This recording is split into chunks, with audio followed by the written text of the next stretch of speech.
está bendiciendo Dios? Amén. Y me está bendiciendo de una manera especial. Sí que es cierto que hace unos meses me habló el Señor directamente y me dijo, guarda silencio. Y guardé silencio en medio de la adversidad, en medio del problema. Y hay silencios que tienen un torrente de voz impresionante. ¿Por qué? Porque en el silencio de Dios, sin oírse ni un ruido, Dios está obrando. Y cuando Dios obra, ningún demonio, ningún adversario tiene autoridad ni potestad sobre la situación. ¿Saben? Esto lo cuento como anécdota. Salomón decide construir un templo. ¿Y saben que no se oyó ningún ruido de martillo en el templo? Venían las piedras de la cantera hechas a la medida, ajustadas de tal manera que solamente había que colocarlas. Ir viendo cómo se hacía el templo.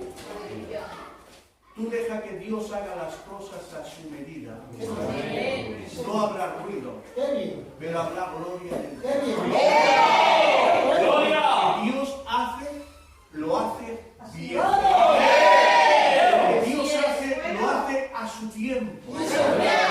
Fuera del tiempo de Dios, las cosas se tuercen, no se concluyen, las metas no se alcanzan. Pero cuando es el tiempo de Dios, cuando es el tiempo de Dios, llega la lluvia temprana, llega la lluvia tardía, llega el tiempo de la cosecha, llega el tiempo de la ofrenda. Lo establece Dios de tal manera que una simple arca en medio del pueblo hacía que un ejército entero de filisteos temblase, porque la presencia de Dios estaba allí. No es con espada, no es con ejército, es con su Santo Espíritu. Amén. Bueno, pues yo venía a hablarles del tío Abraham que estaba en el Génesis. ¿Por qué? Pues porque ha habido aspectos de la vida de Abraham que me han llamado la atención en estos días. Y Dios me ha hecho meterme un poquitín en la vida de Abraham. ¿Y saben a qué se dedicaba Abraham? Era patriarca, era pastor de un rebaño grande, tenía una familia, tenía gente alrededor, tenía riquezas, pero tenía una costumbre. Y no coleccionaba sellos, que he visto por ahí algunos de las caras. No coleccionaba sellos. ¿Saben lo que hacía? Le daba a este buen hombre por hacer altares. No sé si los psicólogos de aquel tiempo entenderían lo que Abraham quería hacer. Pero Abraham hacía altares. Y los altares significan compromisos con Dios. Los altares significan sacrificio. Los altares significan esperar que Dios obre. Y cuando Abraham esperaba y levantaba un altar y Dios le hablaba, Abraham iba de triunfo en triunfo y de victoria en victoria. Amén. Pero también Abraham, como hombre, tiene errores. Y en su vida esos errores le traen consecuencias. Pero aún a pesar de los errores, Dios es capaz de quitar tu pasado, hacer un presente dichoso, poniéndote una sonrisa en la boca para darte un futuro de gloria. ¡Amén! Porque Dios no es de naturaleza humana que señala y hunde. Dios es de naturaleza divina que señala y restaura. ¡Amén! ¿Es fácil destruir? Claro que es fácil. Pero lo complicado es restaurar y hacerlo bien. Y no estamos hablando de restaurar madera o de restaurar piedra. Estamos hablando de restaurar almas. Amén. ¿Y quién mejor que el que creó tu alma que pueda restaurar tu vida? si tú le permites. Amén. Amén. Amén. Ustedes saben como yo que Abraham está considerado como un gran patriarca y tiene un título por encima de todas las virtudes que él tiene, y es que directamente Dios le dice a Abraham: tú eres mi amigo. Si Dios fuera vasco le diría a Abraham: tú y yo jugamos al mus. Si fuera gitano le diría: tú y yo jugamos de pareja al dominó. Amén. ¿Por qué? Porque eres mi amigo. Claro, ahora pregunto a ustedes: ¿cuántos quieren ser amigos de Dios? Todos queremos ser amigos de Dios. Pero ¿cómo se consigue ser amigo de Dios? Eso no es una buena tarde que uno tenga. Claro. No es una buena oración que te salga. Amén. No es un buen coro que hagas. No es que te tires 2 horas de rodillas. No es que hagas ayunos. La amistad con Dios se gana con el tiempo. Aleluya. Con el tiempo. Una buena temporada la tiene cualquiera. Pero una trayectoria es lo que te hace tener amistad con Dios. Amén. Y aquí quiero incidir: Dios no te ha llamado a ser bendecido un instante, ni Dios te ha llamado a ser adorador por un tiempo. Dios te ha llamado para bendecirte para siempre. Amén. Y Dios te ha llamado para que seas adorador para siempre. Amén. En espíritu y en verdad. Amén. Yo creo que Abraham lo entendió. ¿Saben? Lo primero que permitió a Abraham es que su nombre fuese cambiado. Su padre, Taret, le pone un nombre y es Abraham. A secas. A Abraham.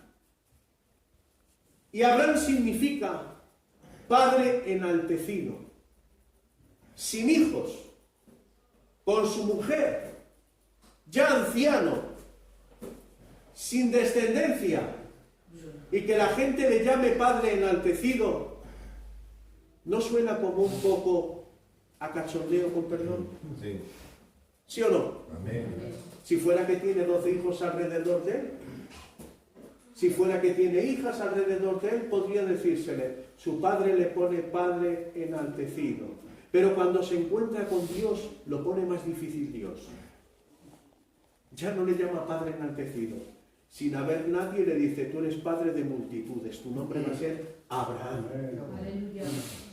Padre de multitudes. Gloria. Ahora mírate las manos. Mírate que tienes 75 años. Mira que tu mujer ya es anciana y que te ha llamado Dios, te ha cambiado el nombre con 75 años. Si lo hubieras hecho, Señor, con 30, pues habría sido mejor. Si lo hubieras hecho con 30, que tendría más fuerza, más vigor, habría sido mejor. Pero Dios no hace las cosas al tiempo que nosotros queremos. Amén. Porque para demostrar su soberanía, Dios no necesita el tiempo del hombre. Amén. El hombre necesita el tiempo de Dios. Amén. Y con 75 años lo llama y lo cambia de nombre, y Abraham asiente, agacha la cabeza. Y fijaros qué profecía o qué palabra tan tremenda. No hay nadie, está él solo, en mitad de un desierto, con su tienda de campaña, con su mujer, con su rebaño. Y le dice Dios: sal de la tienda. En un desierto, ¿qué vas a ver en un desierto? Y le dice: Abraham, levanta tu mirada. Levanta la mirada y ve las estrellas. Debía de ser un día despejado. Y yo creo que esa noche Dios puso más estrellas de las que realmente hay en el cielo, para que se diese cuenta Abraham del propósito que tenía con él. Es Dios quien está hablando. Amén. No es el hombre. Su padre le puso un nombre que no lleva a ninguna parte, pero Dios le había puesto un nombre nuevo y empezaba a trabajar sobre el nombre nuevo. Porque Dios lo que quiere hacer con nosotros es nuevo. Amén. De hecho, tú no te levantas de la cama, aún no has posado los pies en el suelo, y dice la Escritura: su misericordia es nueva cada mañana. Su misericordia es nueva cada mañana. ¿Pero qué he hecho yo para merecerlo? Nada. ¿Qué vas a hacer? Y aunque pudieses hacer muchas cosas, jamás alcanzarías a pagar lo que Dios ha hecho por nosotros. Yo no sé si alguna vez tú te has parado a pensar que el lugar de la cruz del Calvario era nuestro lugar. El lugar de maldición era nuestro lugar. El lugar de sacrificio y de muerte era nuestro lugar. y que ahora vayas a ocupar ese lugar que te correspondía y ya esté ocupado por alguien que ha asumido tus pecados, que ha asumido tus errores, que ha asumido la cláusula que había sobre tu vida, que ha cambiado tu vida y en tu espalda ya no pone condenación, que pone redención. Pregunto, ¿qué hombre puede hacer eso? Ningún hombre. Tiene que ser Dios en persona tratando con nosotros de una manera especial, porque aún a pesar de los errores que tú tienes, Dios sigue pensando en ti. Tú y yo señalaríamos y echaríamos, rechazaríamos. Amén. Te hago una pregunta. ¿Qué habríamos hecho con Pedro nosotros cuando le negó al Señor? Pedro estaría desterrado de Lusana, como mínimo. Bueno, igual algún más valiente le diría, no, de Vizcaya. Pues venga, de Vizcaya. Y Pedro diría, pero es que no cobro la paga si me voy de Euskadi. Fuera. ¿Y cuántos Pedros se nos han muerto en las iglesias?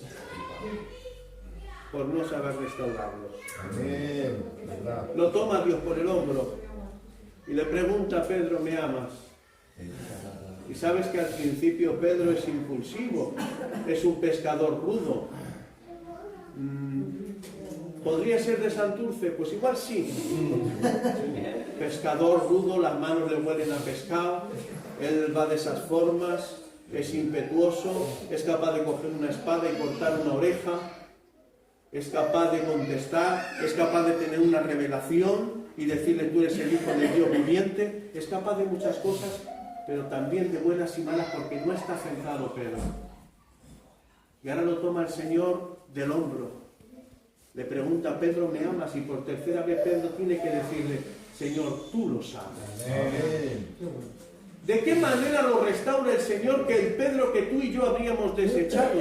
Dice la Escritura que en el libro de Hechos de los Apóstoles comienza a predicar el Evangelio y se convierte en 3.000 personas.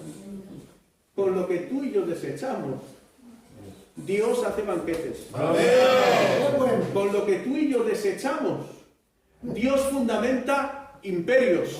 Gloria. Con lo que tú y yo desechamos, Dios abre puertas. Amén. Y de lo que tú crees que no es, cuando Dios diga que es. Amén. Cuando Dios diga que vale, vale. Gloria. ¿Podría haber tomado Dios a otra persona que fuese Pablo? Claro que lo podría haber tomado. Pero Dios quiso tomar a Pablo para mostrar su evangelio a los gentiles, con quien no esperaban, a un hombre de propia nacionalidad, de familia, de creencias y de convicciones. Dios lo saca de la cantera donde estaba para hacerle a la medida de su templo. Tú eres parte, tú eres piedra viva, tú eres piedra edificada por Cristo. Amén. Y nos corresponde a nosotros, nos corresponde permitir que Dios obre de la manera que Él crea conveniente. Amén. Abraham, dice la Biblia, capítulo 12 del libro de Génesis, versículo 7, y apareció Jehová a Abraham y le dijo, a tu descendencia daré esta tierra. Y edificó allí un altar a Jehová en el lugar que se le apareció. Lo primero que hace Abraham es recibir una promesa de bendición. ¿Saben? Cuando uno viene al Señor Jesucristo, lo que recibe es una promesa de bendición. Tremenda. Pasas de condenación a salvación. Pasas de maldición a bendición. Pasas de tener raíces humanas que a ninguna parte te llevan a tener raíces espirituales. Pasas de tener carácter de hombre que no cree en Dios a ser un carácter de hombre y mujer creyente. Amén. ¿Cuál es la respuesta de Abraham? ¿Saben lo que hizo? Edificó un altar. Le dice Dios, a ti y a tu descendencia, no hay nadie, a ti y a tu descendencia, eres capaz de hablarle a una semilla como que fuera un árbol. Porque para él el tiempo no existe. Tú y yo tenemos que pensar, tenemos que dejar pasar el tiempo para ver las cosas. Dios las ve anticipadas. Y Dios ya está viendo a Isaac correteando a su alrededor y no hay nadie. Y Dios ya está viendo a los hijos de Isaac corriendo alrededor y no hay nadie. Y Dios ya está viendo a la siguiente generación y no hay nadie. Y en la siguiente generación tampoco hay nadie, pero está allí. Hasta que Dios ve en la cruz del Calvario al descendiente de Abraham, del cual van a ser benditas las naciones. Estaba viendo a Cristo en el tiempo, como abría la puerta de la gracia, para que tú y yo que estábamos fuera pudiésemos entrar dentro. Dios ve anticipadas las cosas. Permite que Dios te las muestre. Y dice la Escritura, y Abraham hizo un altar. Tú me dices esto, muy bien, que voy a ser bendecido, que lo va a heredar mi descendencia. Fenómeno, esto no queda en tierra. Yo levanto un altar de compromiso. Yo este primer altar lo he llamado el altar de la obediencia, el altar de la gracia. ¿Por qué el altar de la obediencia? Porque está escuchando lo que está escuchando y él no se cuestiona absolutamente nada, es obediente. ¿Tú has dicho esto? Yo sé quién me lo está diciendo y el que me lo está diciendo lo va a cumplir. Si me lo dijese un hombre, si me lo dijesen mis vecinos, si me lo dijesen mis amigos, si me lo dijese mi familia que me quiere mucho, pues a lo mejor podría ser. Pero si tú me lo dices, es hecho seguro. Es hecho seguro. Amén. Porque Dios cumple su palabra. Amén. ¿Saben por qué también el altar de la gracia? Porque está entendiendo Abraham que si algo va a recibirlo, lo tiene que recibir de Dios. Amén. Lo humano se finiquitó. Los recursos, me puedo hacer más rico, puedo poseer tierras, puedo tener criados, puedo tener ganado, pero no hay descendencia y no hay edad para tener descendencia. Aleluya. Pero tú has dicho a mi descendencia. Es cierto que no hay nadie, pero te creo. Porque sé que tú lo estás viendo, aunque yo no lo vea. Amén. Y como decía la Escritura, aún de estos huesos, como le dijo a Ezequiel, ¿vivirán estos huesos, Señor? Pues claro. Y dice la Escritura, y empezaron a subir tendones, empezaron a subir nervios, empezó a subir masa muscular, empezó a subir piel y se formó un ejército. Si tenemos un Dios que es capaz de resucitar muertos, ¿qué le importa un milagro? Aleluya. ¿Qué le cuesta un milagro? Amén. ¿Qué le cuesta engendrar? ¿Qué le cuesta hacer ver lo que no hay como que hay? Aleluya. Es tu fe y la mía la que tiene que activarse. Aleluya. A no pensar y dar vueltas a las cosas y a creer que Dios lo hará. Amén. Dios lo hará. Amén. Cuando levanta este altar, que es de la gracia y de la obediencia, ¿saben dónde lo levanta? En un lugar que se llama Siquén, que significa hombro o apoyo. Y en el encinar de More, que More significa maestro. Esta traducción literal es que se apoyó Abraham en Dios, su maestro, para hacer lo que tenía que hacer. No podemos en el Evangelio hacer las cosas por hacerlas. Amén. No se trata de hacer por hacer. No se trata de hacer a ver quién hace más. No se trata de intentar saber quién sabe más. Se trata de ver quién glorifica más a Dios. Amén. Se apoyó en él. Levantó ese altar, buscó las piedras. No cualquier piedra vale para hacer un altar. Tenían que ser piedras planas que encajasen unas con otras para ir levantando el altar. Tenía que recorrer los caminos de alrededor y cogiendo las piedras y colocándolas para levantar ese altar. Y te digo algo, cualquiera que pasase por allí iba a ver el altar de Abraham. Y cualquiera que fuese allí le preguntaría a Abraham, ¿qué es esto? Y Abraham le contaría, le diría, Dios me dijo, voy a dar toda esta tierra a tu descendencia. Y he hecho un altar con él para comprometerme, para sacrificarme, un altar para dar a entender a Dios que he recibido su mensaje, que lo quiero vivir, que lo quiero disfrutar, que no es una promesa que no se cumple, que es una promesa que se cumple. Amén. Y quiero vivirla. Gloria. Sin darse cuenta, Abraham estaba testificando al que pasase por allí. Gloria. Nuestra vida es tan escasa de altares que la gente no nos pregunta. Nuestra vida es tan escasa de altares que a veces no administramos la palabra. Bueno, ¿qué es el? Y jamás se te ocurra decir, ese no se salva, ¿eh? Que a veces decimos que no, ¿para qué predicar? Tú predica, a tiempo y a destiempo. Amén. Tú administra y echa la palabra. La semilla que no da fruto es la que se queda en tu mano. Pero la que tú siembres dará fruto. Al 30, 60, 90. Demasiada gente nos quedamos en las iglesias con la semilla en la mano y no la echamos porque decimos, bueno, ¿y para qué echarla?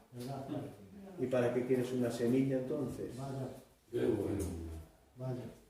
Será para sembrarla. Amén. Y lo que tú crees que no se va a convertir, te digo con un simple coro, con una simple palabra, con un simple abrazo, con un simple ¿qué tal estás? Igual nadie le preguntó cómo estaba y vas tú y ese día dices ¿qué tal estás? Y te cuenta toda su vida.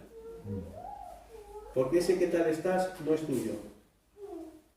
Ese ¿qué tal estás? lo ha puesto Dios en ti para que tú lo des. Abraham, estás levantando un altar en obediencia. Claro, no un altar para que la gente me vea si él está solo. Es un altar porque sabe delante de quién estás. No hagas las cosas por la gente que te rodee. Haz las cosas porque sabes delante de quién estás. Amén. Estés donde estés. Estés haciendo lo que estés haciendo. Que sea siempre para glorificar a Dios. Amén. Que sea siempre para decir a Dios, estoy entendiendo que tú sigues conmigo. Estoy entendiendo que tu mano está sobre mí. Amén. Estoy entendiendo que tú me bendices, aunque yo no lo merezca. Amén. Amén. Amén. Gracias, Señor. Hay un segundo altar que lo levanta en el libro de Génesis, en el capítulo 13 y versículo 3. Ha vuelto de Egipto. Y saben, en Egipto metió la pata. Claro. ¿Y quién no comete errores? ¿Verdad? Pero Dios no es de los que esperan que uno cometa el error para hundirlo. Dios cuenta con tus errores para restaurarte. Amén. Qué bueno. De hecho, hay una frase famosa que un predicador dijo: gracias, Señor, porque me amas a pesar de ser como soy. Si es que a veces soy tan malo que me odio a mí mismo, pues va Dios y no me odia. Va Dios y me ama. Amén. Aleluya. Va Dios y me restaura. Aleluya. Y es capaz de sacar mis sentimientos íntimos, que afloren, que me rebele contra mí mismo y no me convierta a la condición que tengo, sino que me remonte en el nombre del Señor Jesucristo. Amén. Y salga a flote. Amén. Porque no siempre estamos buscando a Dios. ¿Verdad? No siempre estamos como la mantequilla que se echa sobre el pan. A veces estamos duros como el hielo. Amén. Pero a pesar de que estés como la mantequilla blanda o seas como el hielo, Dios tiene un propósito contigo. Aleluya. Y en este segundo altar que él levanta en el capítulo 13, versículo 3, lo levanta entre dos ciudades. Betel, casa de Dios, y otra ciudad que se llama Jai, que significa vanidad. Y también en otros textos significa ruina. Jai es una ciudad pequeña que Josué creyó que se podía conquistar fácilmente, y fue la ruina porque fueron a conquistarla sin consultar con Dios. Todo lo que tú hagas que parezca fácil sin consultar con Dios, ya verás cómo se pone cuesta arriba. Pero todo lo que parezca que está cuesta arriba, como se consultes con Dios, verás cómo se pone cuesta arriba. Amén. Él cambia la situación. Dice la Escritura, Él cambia nuestro lamento en baile. Él llena de gozo tu alma. No en las circunstancias de la vida son las que nos sopesan y nos hunden, sino ese gozo que me hace sentirme que después de la trayectoria de mi vida hay un llamado eterno a disfrutar en la eternidad con aquel que me llamó, donde se concebirán las cosas en la perfección que Dios tiene para ti y para mí. Amén. Si Dios no te mirase a través de la cruz del Calvario, tú y yo estábamos muertos. Amén. Pero mirándonos a través de la cruz del Calvario, con la sangre de Cristo en nuestras vidas, nos ve perfectos. Amén. Esa es la obra de Dios. Levanta este altar. Y este altar yo lo he llamado, es un altar de oración. ¿Por qué de oración? Porque tiene que volver en comunión con Dios, vuelve sobre sus pasos. Ha cometido un error. ¿Sabe lo último que podemos hacer cuando cometemos un error? Es alejarnos de Dios. Porque el error se multiplica. ¿Verdad? El error se hace más grande. Hay gente que echa a rodar el problema y cuando rueda el problema se hace más grande. Pero si cuando tienes el problema, estás en la dificultad, estás en la adversidad, es capaz de centrarte y de meterte en tu casa y buscar a Dios, deja el problema en las manos de Dios. Desubícate, no seas un problema. A veces vivimos tantos problemas que nos convertimos en un problema. Dios no te llamó para ser un problema, Dios te llamó para ser un adorador en espíritu. Amén. Adorador en espíritu, que en verdad significa espíritu, nada tocante a la carne, verdad, nada tocante a la mentira. Ni la carne ni la mentira nos domina el espíritu. Aleluya. Amén. Amén. En este segundo altar de adoración, de oración, lo que ocurre es que él tiene que regresar sobre sus pasos. Seguir en la dirección equivocada es hacer más largo el camino de vuelta. Él vuelve, ofrece sacrificio, restaura el altar con el cual empezó. Empieza la comunión con Dios. ¿Y saben que en este segundo altar toma una decisión? Porque ahora Abraham tiene 3 males. Hay 3 males en su vida. 1, que es rico. 2, se ha casado con Agar sin consultar con Dios. Y 3, su sobrino Lot sigue con él cuando Dios le llamó a él y no a Lot.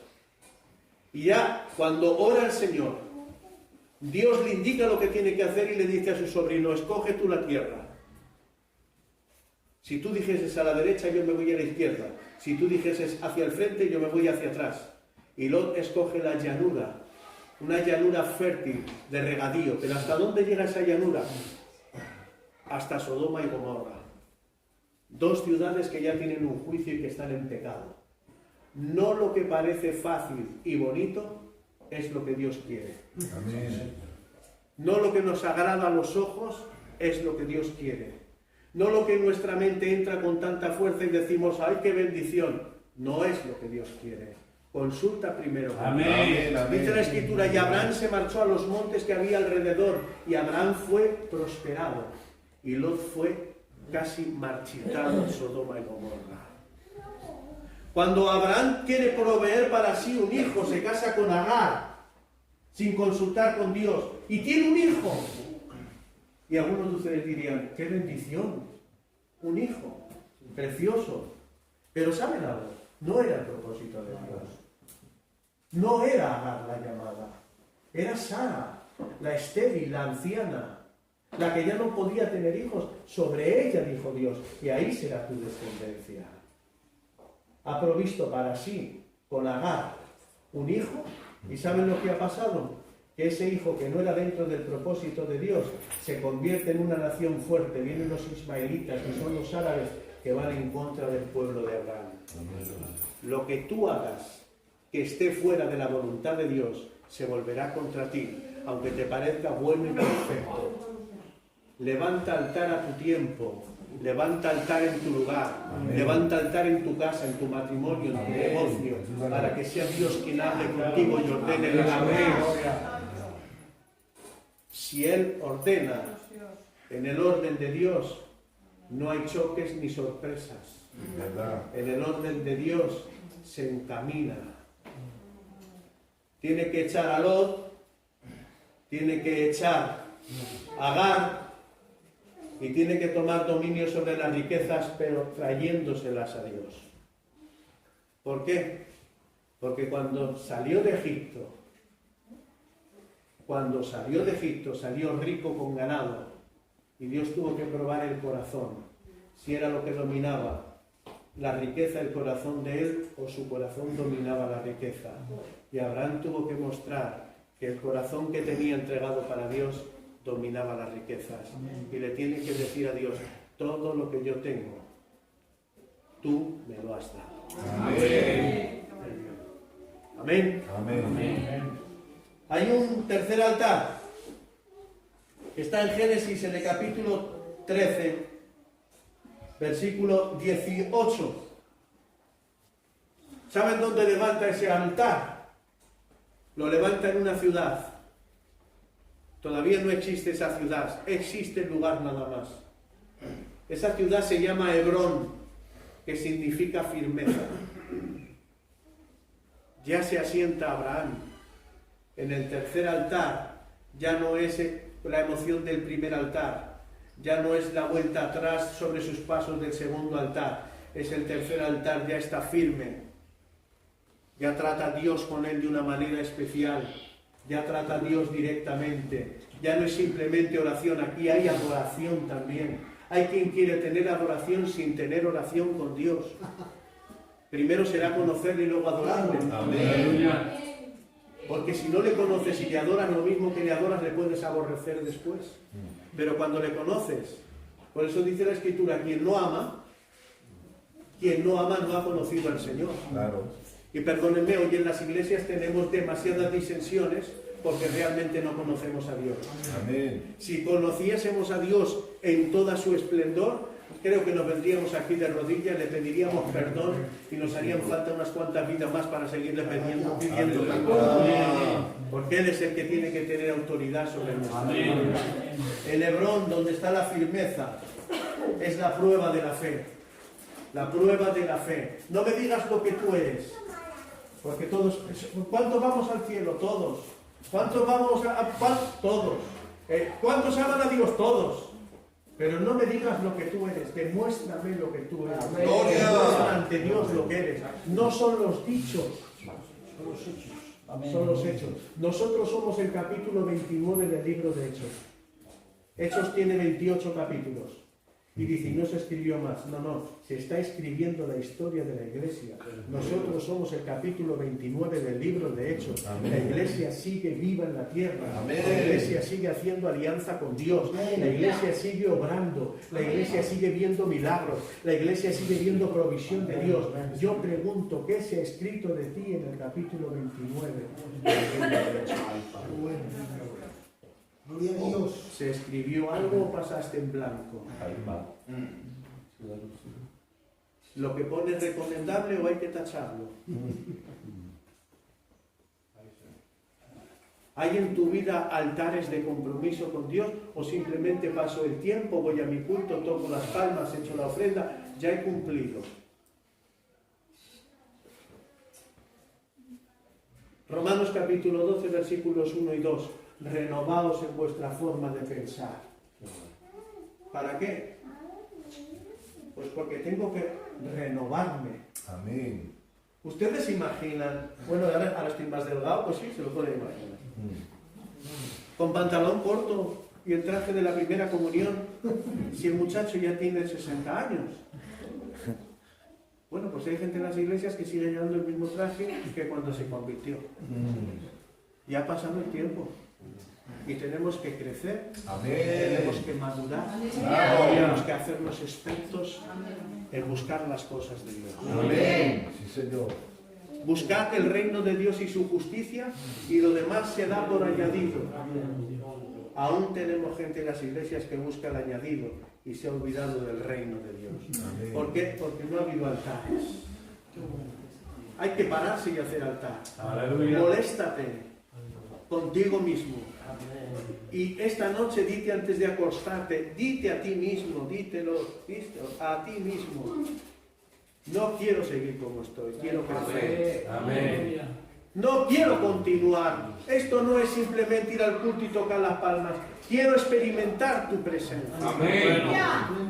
Hay una diferencia cuando en un hogar el fuego está encendido y no está encendido. En pleno invierno, si el fuego está encendido, da gusto porque uno se calienta. Y si no está encendido, pasa frío como que estuviera en la calle. Hay gente en las iglesias que no quiere el fuego de Dios y están pasando el mismo frío que los que están en la calle. ¡Aleluya! Gloria.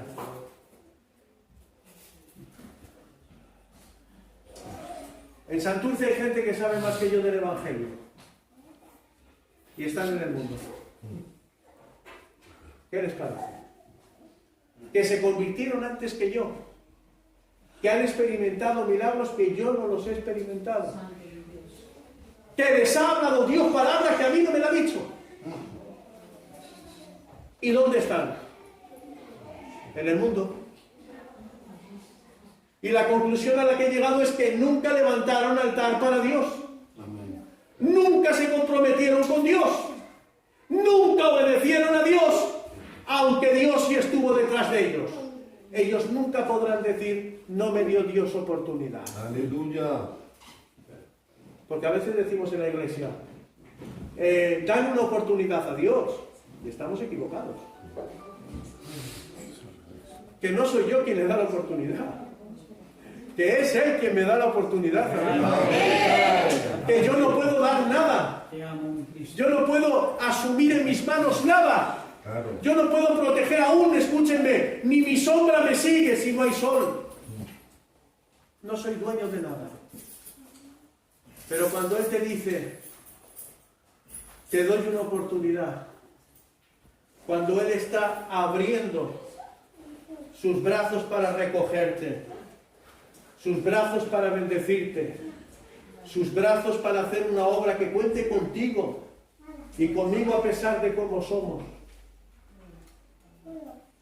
Yo digo, ¿no es maravilloso? Amén. Amén. ¿No es grande? Amén. Yo no sé, aquí hay más gente, hay gente luchana que posiblemente sea más importante que nosotros. Seguro. Por estudios, por conocimiento, por riqueza, quizás sean más importantes. Pero que sea en la línea de sus ojos, solamente nosotros. ¡Gloria! Que estemos en el hueco de su mano, solamente nosotros. ¿Verdad? Que Dios suspire por una alabanza, solamente nosotros. Que Dios habite en medio de un pueblo, solamente nosotros. Amén. Gloria. Gracias. Y Dios no mira el exterior. Dios mira el interior. Amén. ¿Hay un altar en tu interior? Bueno, ¿O hace cuánto tiempo que no levantas un altar? ¿O hace cuánto tiempo que no restauras el altar con el que quieres vivir y mantener comunión con Dios? ¿O hace tiempo que no te comprometes con Dios? A pesar de las adversidades, Dios sigue contando con nosotros. Totalmente. amén, amén. Dios tiene que hacer dos milagros. Lo digo muchas veces en Santurce. Es una pena que tenga que hacer Dios dos milagros con nosotros. Uno, hacer que lo creamos y luego hacer el milagro. Si creyésemos, solamente tendría que hacer el milagro y el milagro está hecho. Pero va que resulta tiene que hacer que nosotros creamos primero para luego poder hacer el milagro. Es como que Dios te pide permiso. Y como a veces tenemos esa buena sombra que tenemos, que no creemos, que vemos cómo sana a un cojo y bueno, ya verás cómo cojea la semana que viene. Es así, o no somos así. La incredulidad tiene su lenguaje, tiene su conducta y tiene su altar. ¿Verdad? El creyente tiene que tener su lenguaje, tiene que tener su conducta y tiene que tener su altar. Amén. El cuarto altar, y con esto ya termino, ustedes saben que hubo un altar que lo tuvo que construir en un monte, llevando a su hijo, porque Dios le había dicho, sacrifícame a tu hijo, tu único hijo. Y se lo dice así, parece como que Dios incidiese, tu único hijo. Tiene que tomar la leña tiene que buscar las piedras, levantar ese altar, atar a su hijo para sacrificarlo porque Dios se lo ha dicho. Y ahí Dios le dice, ahí veo hasta dónde llegas, compañero. Ahí veo. Y Dios le llama amigo. Y cuando profetiza en el libro de Isaías, en el capítulo 41, versículo 8, me parece que es, habla de Israel, habla de Jacob, habla de Isaac, y dice, ¿descendientes de quién? De Abraham, mi amigo. Amén. Que nuestra vida esté en amistad con Dios. Amén. Que se rompan los moldes de la rutina. Amén. Y podamos disfrutar de la presencia de Dios. Amén. En su plenitud. Amén. Esto es lo que tenía en mi corazón. Gracias, hermano. El alentarte a no observar la vida simplemente desde la comodidad que tú vives. ¿Sabes? Abraham recibió promesas, pero Abraham recibió enfáticamente una orden. Sal de tu tierra y de tu parentela. Y allí se quedó el televisor plasma, se quedó el sofá, se quedó la telenovela, se quedó esto, se quedaron tantas cosas y empezó a caminar dedicándole el tiempo a Dios. Amén. Qué bien. Empecemos a caminar. Amén. Amén.